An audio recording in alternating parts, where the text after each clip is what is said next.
Еўрарадыё.фм.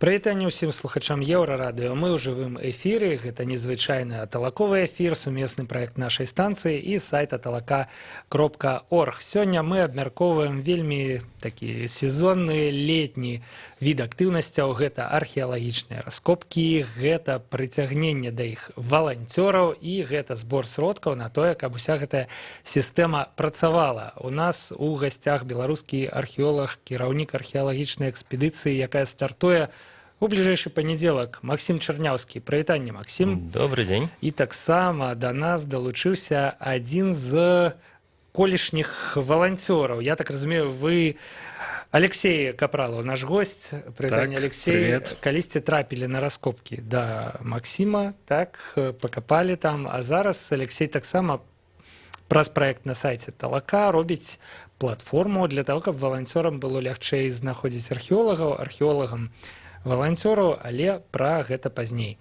Максім, я так разумею, што мы маем шчасце вас бачыць у нашай студыі, дзякуючы выпадковай паўзе ў тыдзень паміж раскопкамі. Да, вось так мы вас злавілі, калі вы заехалі на гадзінку, як кажуць, у Мінск. Распавядзіце, як у археолагаў праходзіць лета? Ну, фактычна лета праходзіць, асабліва гэтае лета праходзіць вельмі складана, таму што я ўжо фактычна трэці месяц у полі з вельмі кароткімі прыездамі ў Мінск, у горад. Пачалося да яшчэ вясной. Фактычна памыцца, памяняць вопратку, пабачыць сваю сям'ю і з'ехаць. Ну, дзе вы капалі, ну, вось, на мінулым тыдні, атрымліваецца, да? Ну, крышку глыбей пачну. Як бы першы пачатак сезона у мяне быў, як бы археалагічныя раскопкі дзеляцца ў нас на так званыя планавыя. Гэта тыя даследаванні, которымі я займаюся як супрацоўнік інстытута, які мне цікава, гэта моя планавая тэма. А другія гэта так званыя выратавальныя раскопкі, калі адбываецца нейкае будаўніцтва, і археолагі едуць, правяраюць, ці падчас будаўніцтва не будуць знішчаны нейкія археалагічныя помнікі. То 2 месяцы я сядзеў у Любанскім раёне на даследаванні гарадзішча. Меў каротенькі перапынак. Мінулы тыдзень я ўжо сядзеў на сваіх раскопках у Лепельскім раёне, вельмі цікавых таксама. Зараз перадыхну, збяруся, памыюся, складуся, прасушу намёт і паеду ўжо на 3 тыдні на Крывінскі тарфянік. Крывінскі тарфянік, дзе будзе даследаванне стаянкі неаліту і бронзавага веку, якое называецца Асавец-2. Асавец-2, так. Што там чакае археолагаў? Што гэта за стаянка? Чаму нарэшце, ну, людзі, якія нас слухаюць, яны, я думаю, што шмат хто сутыкаецца з археалагічным светам увогуле ўпершыню, таму чаму Асавец-2? Чаму Чаму 2? Ну, традыцыйна археалагічныя помнікі, якія дзе-небудзь знаходзяцца, называюцца па бліжэйшым населеным пункце. Побач ёсць вёска Асавец. 2, таму што вакол адной вёскі ці вакол аднаго горада можа быць і 3, і 5, і 10 археалагічных помнікаў. Фактычна там 7 асаўцоў, а побач ёсць вёска Галоўскі, цячэ рэчка Крывінка, і ёсць яшчэ побач 3 крывіны. Вось, даследуем мы розныя асаўцы перыядычна. Я доўгі час даследаваў Асавец-7 паселішча. Вось, з 2008 года я ўжо даследую Асавец-2. То бок гэта расцягваецца на 10годдзі, у прынцыпе, гэтая праца. В прынцыпе, так, і там хопіць на ўсіх і надоўга, улічваючы, што першы помнік ў гэтым мікрарэгіёне быў выяўлены ў 34 годзе мінулага стагоддзя, то бок фактычна 15 гадоў будзем святкаваць 100годдзе. Тады быў выяўлены першы помнік падчас меліярацыі балота, асушэння, а Асавец другі быў выяўлены Міхасём Чарняўскім у 1966 годзе. І з гэтага часу, ну, я не ведаю, з перапынкам, без перапынкаў, але з гэтага часу даследуюць. Так. І гэта ўсё не вычарпана дагэтуль. Ну, Калі так візуальна параўноўваць, то плошча археалагічнага помніка можна ўявіць як футбольнае поле, вот гэтага канкрэтнага асаўца другога. Ну, а даследавана, напэўна, штрафная. Блин. Вот это масштабы, что я могу сказать. То бок, калісьці даўным-даўно, некалькі тысяч гадоў таму, продкі беларусаў, можна так сказаць, яны там утварылі нейкі горад памерам, в прынцыпе, з футбольнае поле, паселішча ці вёску, да? І зараз трэба, ну, крок за крокам, да, вось так вось. А якая глыбіня там? Ну, да пачатку вашага сказу, не зусім горад, не зусім вёска, гэта быў, ну, скажем так, улюбёны бераг возера, на который яны прыходзілі ў цёплы перыяд часу, і ён меў там недзе 200 метраў даўжыні, і яны ў розных месцах гэтага берага станавіліся вот, кожны год у іншым месцы, але гэта цягнулася на працягу амаль 2000 гадоў. А так як тады не было сметніц, такой гігіены, як у нас прынята, не чысцілі. Прасцей было жыць, мне здаецца. Прасцей, тут паеў, пад ногі плюнуў, і таму ўся гэтая тэрыторыя, як бы, умоўна кажучы, засмечаная, бо, зноў жа, умоўна кажучы, культурны пласт гэта ёсць тое, што застаецца ад жыццядзейнасці чалавека. Усё смецце, там, рэчавае, харчовае, нейкі там бруд, яшчэ штосьці, яно накапліваецца. І на тарфяніковых паселішчах, а мы кажам пра тарфяніковыя паселішча, гэта досыць унікальная з'ява сярод археалагічных помнікаў. Культурны пласт досыць вялікі, звычайна, і на асаўцы другім, вось тым раскопе, дзе мы працуем, ён сягае недзе 1,30 м. Ну вось крыху пачало быць гэта падобным на прыгоды, да? Трэба ўкапацца ў зямлю на глыбіню 1,30 м. Я так думаю, што ёсць участкі, дзе ён глыбейшы, ёсць участкі, дзе ён там танчэйшы, да? Культурны.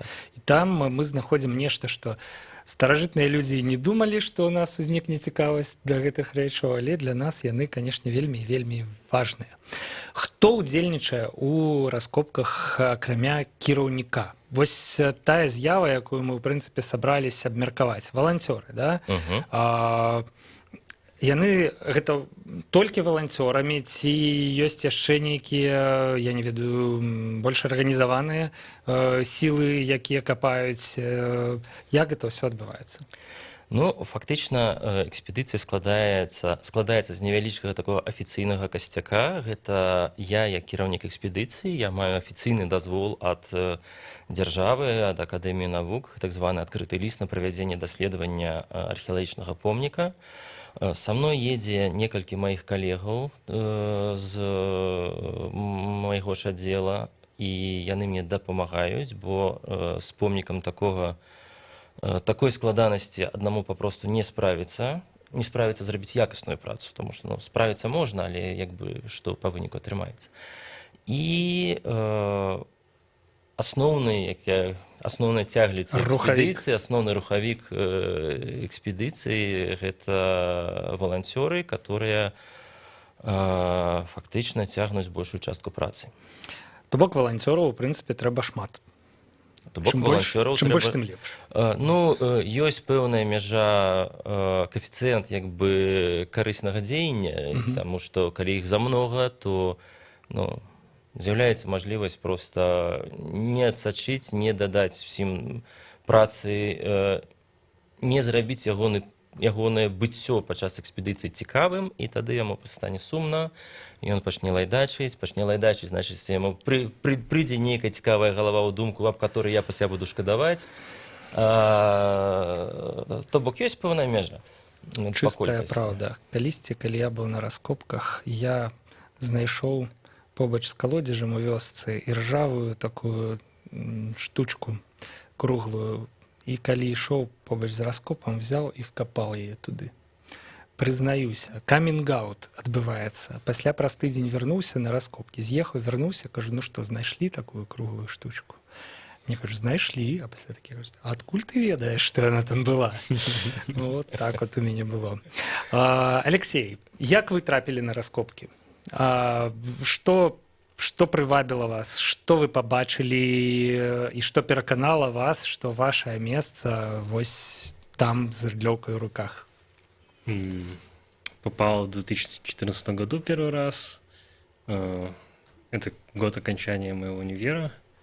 Об экспедиции узнал перейдя по баннеру рекламному туда случайно. Тады баннеры яшчэ працавалі, походу, Да, добра. искал информацию, видел контекстную рекламу, перешел, прочитал, заинтересовался.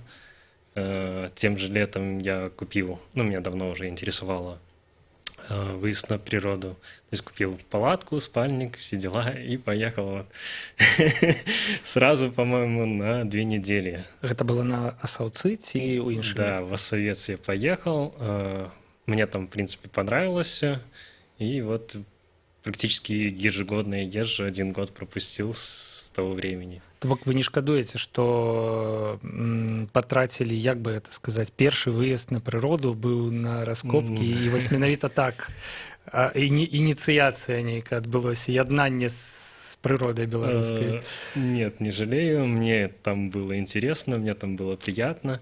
За исключением живности, которая там летает. Есть нюансы, да. Да, потому что, в принципе, с таким количеством живности я, наверное, тогда первый раз столкнулся.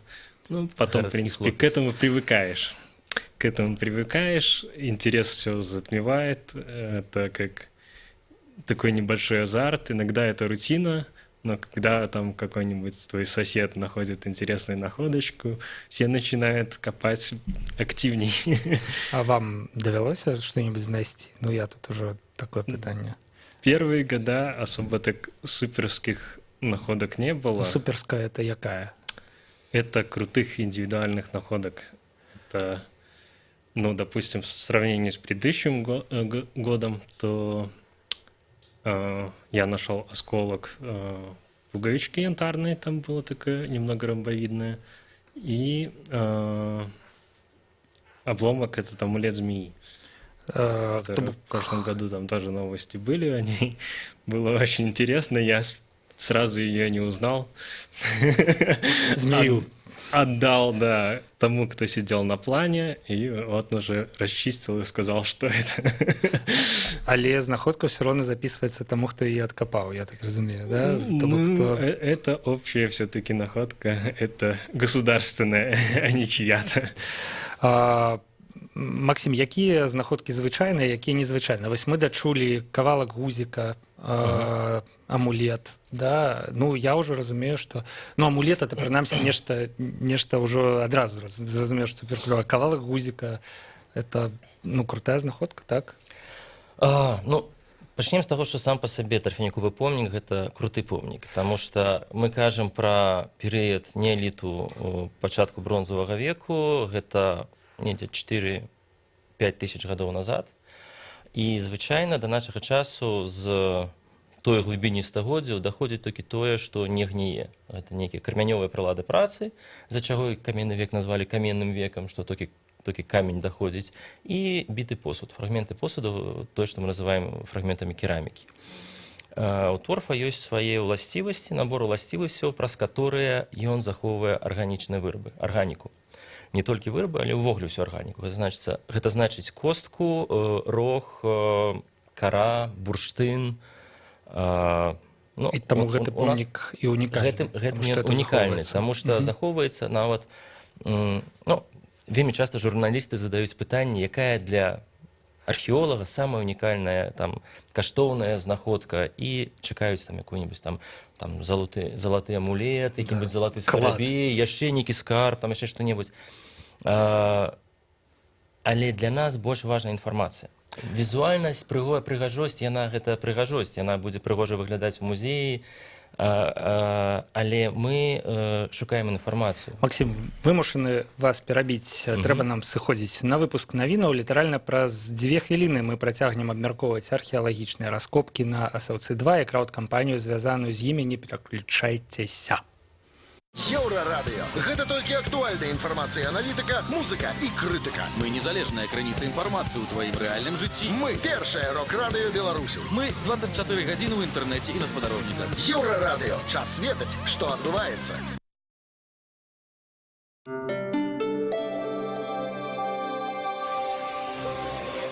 Єврорадіо. Новини – наша справа.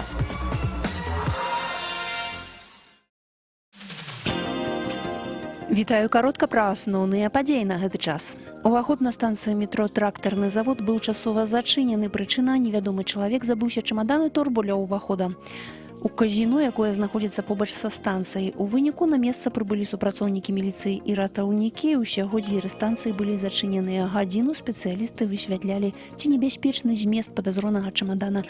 Выявілася, што там толькі адзенне і ежа, і зараз шукаюць уладальнікаў.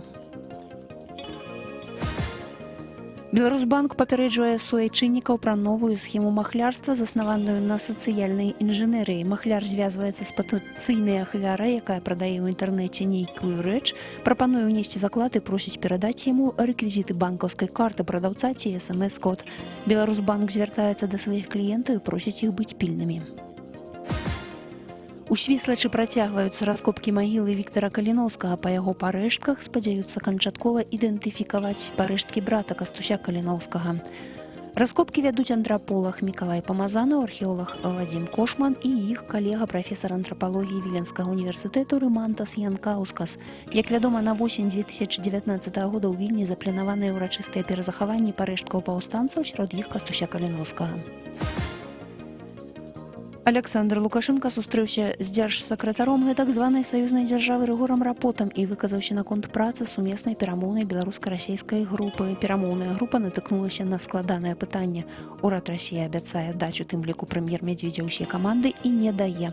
Адбываюцца нейкія правалочкі, заявіў Александр Лукашенко падчас гэтай сустрэчы.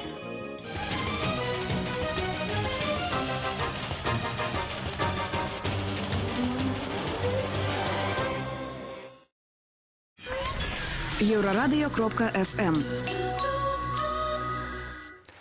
Вяртаемся ў студыю Еўрарадыё. Гэта незвычайны аталаковы эфір. Мы абмяркоўваем археалагічныя раскопкі і ў прыватнасці археалагічную экспедыцыю Акадэміі навук Беларусі на стаянку неаліту і бронзавага веку Асавец 2. Гэта экспедыцыя шукае валанцёраў і спонсарскую дапамогу на сайце Талака. Спасылку вы можете знайсці на сайце Еўрарадыё, спасылку на гэтую кампанію. Ахвяраваць грошы на яе ніколі не позна, як і стаць валанцёрам, як мы высветлілі ў перапынку. Ну, позна будзе, калі экспедыцыя скончыцца. У нас у гасцях кіраўнік экспедыцыі Максім Чарняўскі. Яшчэ раз прывітанне, Максім. Добрый дзень. І адзін з валанцёраў Алексей Капралаў. У яго таксама ёсць проект на Талацы, якім вот трэба не забыцца паспець абмеркаваць. Яшчэ раз прывітанне, Алексей. Мы спыніліся на тым, што не ўсе знаходкі, якія падаюцца карыснымі, наадварот, якія падаюцца бескарыснымі журналістам, не несуць нейкай карысці для археолагаў, што журналісты чакаюць, як у фільме «Індыана Джонс», да, што там будуць нейкія скарбы, брыльянты, золата і гэтак далей. А археолагі дастаюць інфармацыю з абсалютна іншых прадметаў. Што нясе гэтую інфармацыю? З чаго бярэцца, я не ведаю, узнаўленне таго, што адбывалася на помніку, ці яго знешняга віду? Ну, умоўна кажучы, нашыя знаходкі дзеляцца на масавы матэрыял, масавыя знаходкі і тое, што сказаў Алексей, індывідуальныя знаходкі. Масавыя знаходкі, таму што іх вельмі многа, гэта фрагменты посуду, гэта нейкія адыходы ад вырабу крамянёвых прылад, гэта так званыя кухонныя адыходы, кухонныя парэшткі, гэта дробленыя косткі жывёл, рыба, месца, дзе чысцілі рыбу. Гэта проста побытавае смецце. І аналіз усяго гэтага дае вельмі вялікую інфармацыю менавіта пра сярэднестатычны побыт тагачаснага чалавека. Што ён еў, на якіх жывёл паляваў, што ён здабываў у лесе, акрамя жывёл, птушак, і ў вадзе, акрамя рыб. Напрыклад, чаму, ўжо збегаючы наперад, чаму так позна з'явілася земляробства на поўначы? Беларусі, бо фактычна ў вадзе ў нас рос свой хлеб, которага мы ў вялікай колькасці знаходзім на помніках крымінскага тарфяніка і на Саўцы-2, так званыя вадзяныя арэхі чылімы, которые можна ператвараць у муку і пячы з іх таксама хлеб. То бок з дапамогай вось гэтага масавых знаходак можна ўзнаўляць карціну побыту, то як жылі людзі некалькі тысяч гадоў таму. Індывідуальныя знаходкі гэта таксама вельмі крута, асабліва на тарфяніку, у которым ёсць арганічныя з арганічных матэрыялаў індывідуальныя знаходкі. Вырабы з бурштыну гэта звычайна разнастайныя упрыгожанні, падвескі і гузікі. Гузікі на той час не мелі такого функцыйнага значення, як у нас, а папросту нашываліся на вопратку, просто не выглядаюць як сучасныя, таму так і называюцца. Вось. Розныя мастацкія вырабы з косткі, статуэткі качак, статуэткі змей, чалавека таксама. Калі знаходзяцца вось такія рэчы, гэта значыць, што чалавек, які насіў іх, быў хутчэй за ўсё незвычайны, не шэраговы. То бок шэраговы, відаць, не ўпрыгожваў сваю вопратку там хаця... Я не ведаю, як гэта. В прынцыпе, да канца дакладна мы гэтага не скажам. Я думаю, што той же самы бурштын, бурштынавыя падвескі маглі насіць і шэраговыя людзі. І нейкія амулеты, абярэгі таксама маглі яны насіць там касцяных там качачак, там змеек, яшчэ штосьці. Калі б мы ўжо знайшлі канцэнтрацыю вялікай колькасці ў адным месцы, калі б, напрыклад, нам шалёна пашэнціла, і мы б знайшлі, напрыклад, пахаванне, якое было б усыпана бурштынам, як, напрыклад, бывае на такіх могільніках у Прыбалтыцы, то можна было б выказваць меркаванне, што так, гэта нейкі там ці шаман, ці правадыр, ці яшчэ штосьці. Но ёсць вельмі статусныя рэчы, то гэта так, звычайны чалавек гэтага мець не мог. Давайте все ж таки крыху паговорым пра знаходкі, гэта тое, што цікава. Я думаю, што кожны валанцёр, які прыязджае, ён марыць нешта знайсці, і ў прынцыпе мне здаецца, што это пытанне часу збольшага. На гэтым помніку гэта толькі пытанне часу. Так, то бок все пад нашымі, што пад нашымі нагамі, у рэшце апынаецца ў нашых руках. Вось, давайте паговорым пра кампанію. Вы збіраеце, што незвычайна ў вашай кампаніі, вельмі дакладную лічбу 3260 рублёў. Звычайна, ведаеце, ставіць 5 тысяч, 10 тысяч, там, не ведаю, неяк у вас, значыцца, ўсё хутчэй за ўсё пралічана, да? Іначай бы такая лічба не ўтварылася. Вось як вы яе вызначылі, на што патрэбныя гэтыя грошы? Фактычна кампанія скіраваная нават не столькі на саму экспедыцыю, не агулам на экспедыцыю, кампанія скіравана выключна на валанцёрскі бок экспедыцыі. То бок інстытуцкія асобна, валанцёры і іхнія патрэбы асобна, таму што мы маем такое-сякое, але фінансаванне маем ад інстытута, а ўсё ж валанцёры, яны ўкладаюць свой час, могуць паехаць у любое месца, і хацелася б, каб была ім нейкая палёгка, бо мала таго, што яны ўкладаюць свой час, яшчэ і мусіць самі плаціць там за даезд, за харчаванне і так далей. Адсюль вельмі дакладная лічба, бо мы фактычна збіраем на 3 моманты. Мы збіраем на транспарт, які б давёз да месца правядзення экспедыцыі і пасля вярнуў па завяршэнні экспедыцыі валанцёраў і іхні рэштунак. Мы збіраем грошы, невялікую суму на паліва падчас экспедыцыі, на транспарт, тыя машыны, которые будуць у лагеры, бо ёсць увесь час патрэба прывозіць свежую ваду пітную, ёсць патрэба ездзіць у краму, ёсць патрэба ездзіць у мястэчка, у Бешанкавічы, прыймаць і адвозіць валанцёраў, бо у нас экспедыцыя цягнецца 3 тыдні, але мінімальны час побыту пажаданы гэта 4 дні для валанцёра. У сярэднім людзі едуць на 1 тыдзень. Не ўсе прыязджаюць у першы тыдзень, нехта прыязджае ў другі, і ў другі ж з'язджае ў канцы ягонага, то транспарт і аўтаспын яны толькі да мястэчка. да месца правядзення экспедыцыі яшчэ 15 кіламетраў. То як бы... То бок, в прынцыпе, цывілізацыя даволі далёка ад Ну, вас так, застаецца. мы фактычна назіраем за тым, як прырода адваёўвае сваё у чалавека. У нашым наваколлі, дзе мы працуем. І трэці момант, самы такі вялікі па грашах, гэта харчаванне. Ну, вось, ізноў жа, вы кажаце, самы вялікі па грашах. У мяне тут ізноў узнікла адразу пытанне. 5 рублёў на дзень.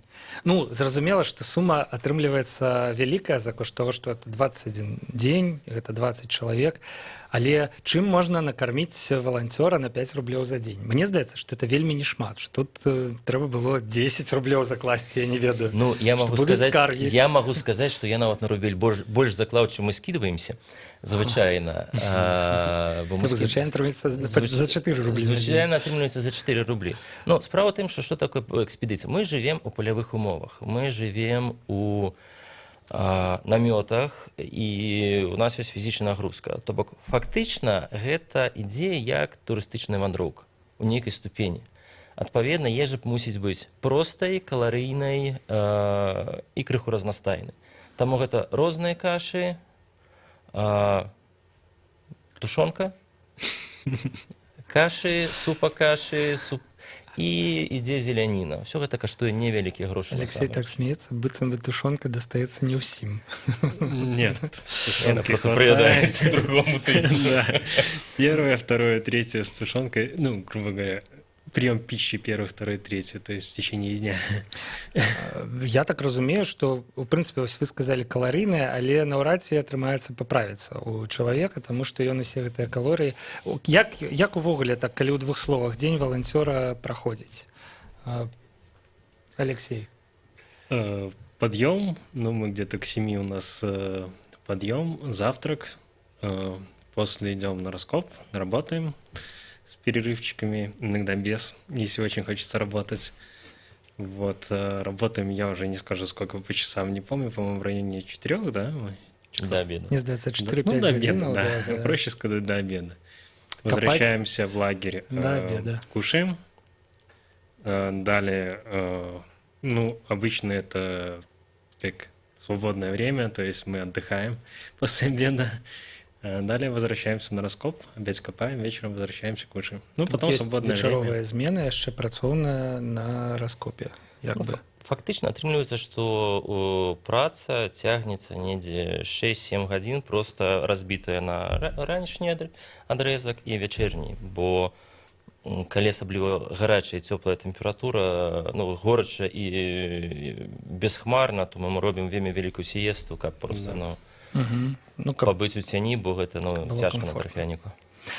Алексей, па сваім досведзе задам пытанне. Вам не казалі вашы сваякі, чаго вот ты паехаў на раскопкі, мог бы нам гародчык скапаць рыдлёўкай, да, і больш было б карысці для сям'і, для людзей, вот так. Ну, первое время, да, было, сейчас уже привыкли. Прызвычаіліся, што ў гародчыка няма шансу, ён прайграў канкурэнцыю неалітычнай стаянцы асаўцу. Давайте вернемся да кампаніі. Тут, як і ў шмат у якіх кампаніях, ёсць падзякі і прызы. Я так разумею, што, ў прынцыпе, збольшага Алексей займаўся кампаніяй. Як вы выбіралі прызы, як вы ўзгаднялі? Вось, напрыклад, за 30 рублёў это мажлівасць удзелу ў экспедыцыі цягам 6 дзён. Але калі палічыць, то гэта 30 рублёў і валанцёр толькі сваё харчаванне аплочвае, да? 30 падзеліць на 6, гэта тыя самыя 5 рублёў закладзеных на харчаванне. Атрымліваецца, што вельмі, ахвяраваўшы 30 рублёў, ён вельмі шмат атрымлівае, ну, праезд, пражыванне, інвентар, вось гэта вось усё. Мне гэта здаецца, ну, крыху нелагічным. Прызы мусяць быць меншыя за тое, што чалавек ахвяруе. Ну, такая логіка краўдкампаніі. А тут вот не так. Як вы гэта вырашалі? Ну, можа, я крыху скажу, таму што фактычна мы першы раз робім такую краўдкампанію, і, па-перше, нулявы досвед. Крыху нам раілі, і фактычна гэты момант Дапамагалі быў параены калегай, которая праводзіла такія кампаніі. Але это атрымаўся такі хітры піар-крок, таму што значна прасцей даць невялічкую суму на археалагічную экспедыцыю, чым сабрацца з духам і туды паехаць. І фактычна на дадзены момант з ахвярадаўцаў сярод валанцёраў няма нікога. Вельмі цікава. Сярод заявак. Хаця гэта зноў жа з другога боку, гэта быў хітры крок, бо чаму была абраная талака менавіта пад гэтую кампанію? Нам спадабаўся момант, што гэта не толькі пошук грошаў, але і пошук людзей. Галоўнае адрозненне ад астатніх пляцовак, і мы шукаем не толькі грошы, мы шукаем яшчэ і людзей. І гэта таксама момант такі заваблівання чалавека. Ну, пакуль што атрымалася, у прынцыпе, хутчэй знайсці людзей, якія спачуваюць археалогіі і гэтай справе, і хочуць, каб яна працягвалася, але валанцёрамі ўсё ж такі людзі атрымліваюцца складана, не гатовыя. Ці тыя, хто ахвяравалі грошы, магчыма, гэта ўжо людзі ў такім жа прыкладна ўзросце, напрыклад, як і я, якія калісьці былі на раскопках, але самі ўжо зараз праз працу ці праз нейкія іншыя акалічнасці не гатовыя. У студэнтаў, якія я, і зноў жа я так мяркую, уяўляюць, з якіх бярэцца большасць валанцёраў, грошаў не шмат, ахвяраваць яны не могуць, а вось запісацца валанцёрамі могуць. Тут такі сімбіёз. Фактычна так і ёсць. Сімбіёз. Мінулыя валанцёры, напрыклад, аплачваюць працу тых, хто далучаецца да раскопак зараз. Вельмі цікава, мне здаецца. Без талакі, мне здаецца, гэтая сістэма не спрацавала, бо я ведаю, што іншыя экспедыцыі таксама падтрымліваюцца валанцёрамі, але толькі тымі, як па маім досведзе, якія самі ж і прымаюць удзел у экспедыцыі пасля. Тут мы нейкую пераемнасць нават назіраем, і гэта тое, што адрознівае гэтую кампанію, гэты выпадак ад усіх астатніх. Гэта крута. Самы вялікі падарунак за ахвяраванне ў 200 рублёў кніга Міхаіла Чарняўскага «10 бітваў». Міхаіл, што гэта за кніга? І зноў жа ў двух словах, так. Гэта кніга навукова-папулярная, прысвечаная 10 найбольш славутым бітвам у гісторыі Беларусі, у сярэднявечнай гісторыі, напісаная маім бацькам Міхасём Чарняўскім, который выявіў гэты помнік СС-2 і который фактычна да апошняга года свайго жыцця яго даследаваў. То бок ён вельмі лагічны падарунак. Гэта вельмі лагічны падарунак, сімвалічны падарунак, і пры гэтым гэта не навуковая кніга, яе цікава пісаць, бо бацька ўмеў цікава пісаць для людзей і заахвочваць гісторыі, таму мы абралі менавіта такі падарунак. У нас засталося літаральна 2 хвіліны, насамрэч крыху менш. Алексей, можна я папрашу вас? Мы забыліся пра ваш другі праект. Гэта платформа для пошуку валанцёраў і экспедыцый. У якім ён зараз стане? У 2 словах, якая вам дапамога патрэбная, магчыма? Бо вось Максим сказаў, што талака — это месца, дзе можна знайсці не толькі грошы, але і людзей. Грошы вы і не шукаеце, я так разумею. Да, то есть изначально я расписывал очень подробно этот проект. Мне откликались люди, но со временем не пропадали. Там иногда я немного забивал на этот проект. Тяжко нараджается он, потому что, да, личные какие-то проблемы возникали, я решал их, они не было времени. На текущий момент на сайте стоит небольшая заглушечка, примерный вид того, как это будет. Есть Какой адрес? Летники.бай. Есть человек, который отозвался и делает этот сайт. То есть... Все, на гэтым мы мусім скончыць. Сябры, сайт будзе, раскопкі будуць.